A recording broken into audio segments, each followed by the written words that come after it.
Here's how my business and my business model has developed over the past 3 years. First off, I started just doing macroeconomic research for George Gammon. Then, inevitably, he was fighting back against the vaccine mandates because they were very unethical. So, we realized if we want to get the word out, you have to be able to get more reach to people. And by doing that is by getting more views on YouTube. So we were trying to figure out how can you get more views on YouTube, et cetera, et cetera. That led me to my first little side business while I was working for George, where I started doing the Andrew Tate mass clip redistribution. What did Andrew Tate do? He was doing a different form of paid advertising. Instead of paying for an ad you guarantee that someone sees, instead he was going on a bunch of podcasts and then having 10, 20, 30, 50, 100 people post clips of him from that podcast having organic reach. Because if one person's posting a video, maybe it gets 1,000 views. But if 100 channels post a video, each one could get 1,000 views and one could go super viral and get 1 million, 2 million, 3 million views. And it worked exceptionally well. It made him quite literally the most famous person on the internet for a long period of time. And that is exactly how he did it, by getting a mass reach redistribution model. So I started doing that. And then the first person I did it for, I was charging them $6,000 per month. And my payroll was about $8,000 per month. But I was okay with that because my goal was not to make money from this, it was to learn. And it failed miserably because this person didn't have any sort of camera equipment, no mics. It was incredibly low quality and they never went on any podcasts. So we could only take a few different short things and throw it up. So I ended up losing probably $7,000-8,000 with that. But I wasn't done. I wasn't going to just throw in the towel because I knew the model would work. I needed more volume and I needed a better person to do it with, someone who's charismatic and is willing to invest a little bit into themselves. So the next person was already someone with a distinguished brand. And it worked quite well. The way that the deal was structured is they were so stupid because I was working with a big company. They sent me the contract. I did not have any say in the matter. The base pay was $3,000 per month, which is supposed to cover the team, but I was going to spend a little bit more money on the team and I was going to hopefully have a lot more quality. But then it was going to be per million views that I could generate for them, I'd get an extra $1,000 up to 10 million views. So if I could do 10 million views per month, I'd be able to get 10,000 plus the 3,000.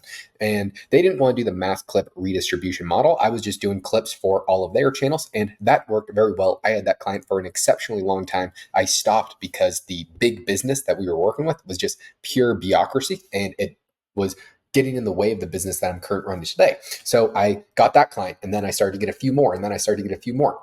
And then I was like, oh, wait, you know what? This is working really well. And I was making about $17,000 per month in revenue. But in profit, I was only making probably like $6,000-7,000, which is still great, But I was working a lot, not really making much extra income because I was still getting paid from my first job. That is accounting for the job that I had that had zero expenses. So I was making virtually nothing from the business, but I was learning a lot. And that was the goal. If my goal in it was to make a ton of money, I would have structured it pretty differently. But all I cared about was, is my idea right? And can I generate some sort of income from this? And can I grow something? And I could. So then I was trying to think of a much more full package ordeal. What if I can grow someone's social media from, let's say, 1 million views per month or 100,000 views per month to 1 to 2 million? I was like, if I can do that, I can make them a lot of money. So I was like, well, how are they actually making money from that? If it's a business owner, what they're doing is they're really trying to funnel them to their product. Because I knew the reason why people would hire me to do the clip redistribution model was because if they got more eyeballs on them, they would get more potential customers. And that was what I was telling them. I said, hey guys, the goal of this is free advertising and organic reach for your brand. You are paying for more people to see you, to get to your long form, to get into your email list, to hopefully buy your product. So I was like, I knew even at that moment that what I wanted to be working for was a piece of the product. So I was trying to get closer to that piece. So then I was offering what I was offering now, with along just taking over their long form videos. I was going to help them hire better editors. I was going to help them package it better. I was going to help them come up with better ideas and retention and do everything from ground start to finish. I was like, in exchange for that, if I can drastically increase your YouTube numbers, you can give me a piece of that revenue. And in addition, a piece of the revenue that I can help convert into your paid customers. Then that was working very, very well for me. It was working so well that I decided to stop focusing my time on the business of the mass clip redistribution model. It was a quasi-passive business, but I cared more about my reputation. So I closed that down because I was only making like $2,000 per month profit, and it was taking up a lot of time. And I realized that I had a better model. And if I could go back to those guys in the future when I uh, had the ability to scale what I had just discovered, then I could make a hell of a lot more money. So then I was just growing people's YouTube channels and all their social medias at the same time, trying to get more views. Eventually, I was like, oh, shoot. Well, what if I can, now that they're getting a lot more views and we're getting more customers, what if I can figure out how to convert more viewers into more customers? Because I went to this guy's Eric Sue's conference, who was one of the best digital marketers in the world. It was his mastermind, which was very, very expensive, but I got to go for free because one of the guys I work with, he was a speaker there. And they were just jacking up how to maximize the viewer. And before I was just trying to get more and more and more viewers, but they were thinking, what is a viewer worth? And then I was thinking, wow, if I can make each viewer worth an extra 20 cents, this is going to be incredible. So I started to really focus on how can you convert more viewers into paying customers. So then I had a mixture of the two. I was getting more views plus more paying customers, which is working exceptionally well, which is pretty much where I am today. I'm offering another service as well, which is taking long form video and turn it into written work, emails, blog posts, Twitter threads, LinkedIn posts, etc. Just all the written platforms. You're taking the long form video, or you're taking a piece of the video and you're turning it into written work to hopefully, again, get people off the platform and onto some sort of email sequence, trying to get them onto the product. And my skill sets have developed so much to where it's really, really fun. It's a lot of psychology and not as much and psychology and human behavior as to what you are really trying to focus on. But I absolutely love it. So now, since I'm getting paid so much more per client, almost all profit, the scalability is much better because I can hire people that are actually very good. And it only really comes down to finding the right people to work with. But my skill set is not done yet. Because now what I'm doing is I'm now building out a product, and I have a fantastic idea. I guess I'll talk about it a little bit, but I don't have it fully conceptualized. So with Kenny, one of the guys that I'm working with right now, I'm going to scratch the online business that he has right now, where he's making some money, but not a significant amount.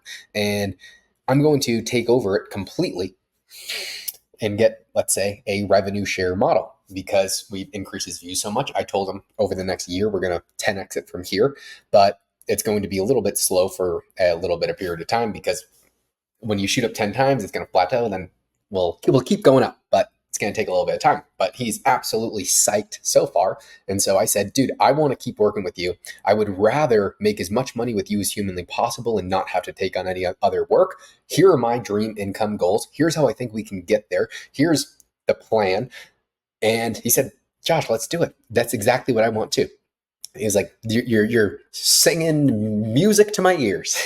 So basically what the plan is, the reason why I want to work with Ken is because he's such a unique guy. He has a massive company that then started a YouTube channel, where most people start social media and then start a business. So what I want to do for his paid product is show people a fly on the wall of what his business is actually like and how they are managing such a massive company from the deep inner workings, because no one else could really make a business like that, because no one else on social media, everyone else started social media and then built a business, where this guy has one of the best run businesses ever. So for any entrepreneur, and especially in the real estate space, it would be one of the most valuable things ever. Because if you're going around his office, I got to sit in on another meeting today, and it was one of the most high level things I've ever seen in my entire life. And the amount of money that I would pay for that would be absurd. So I was thinking, I am getting so much value hanging around and seeing how this business is run. What if we could just turn that into some sort of product? And there would be a lot deeper to that. You'd want some sort of community-based where people of different levels can communicate with each other. But it's a very, very rough idea. And the only reason why I'm saying that is because it is a very unique online business where you're, I think, getting a much better degree of education from someone who actually runs a humongously massive business as opposed to someone who teaches you just how to run a business, which I think are kind of scammers, which is why I've made it explicitly clear that I would never make an online business uh, because I'm not a scammer. I would rather make a real business, real money. So, how my business will develop in the future, I don't know. I am now making more money than I ever was, at least profit. I'm working less because I've systemized things to a pretty high degree, but I'm about to be getting super busy, unbelievably busy, especially because I need to figure out this product. I'll be the high level guy orchestrating it. I'm potentially taking on some more work. And, man, I love it. I love it.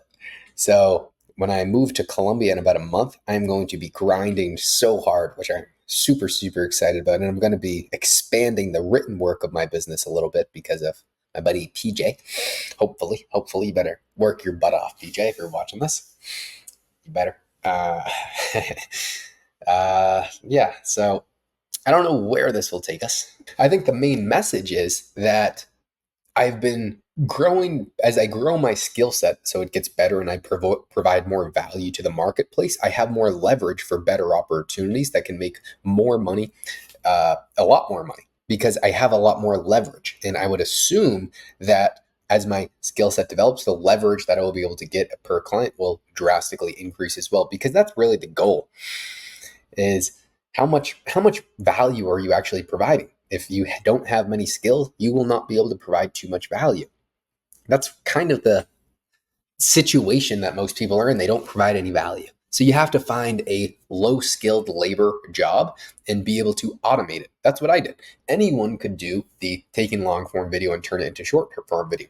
Quite literally anyone can. So I was offering a unique spin on it. I was saving them time. I was getting them the results that they wanted and trying to systematize it to the highest possible degree. And I was making a little bit of money, but not a whole lot. But your skill set develops and then you can offer more value to the marketplace.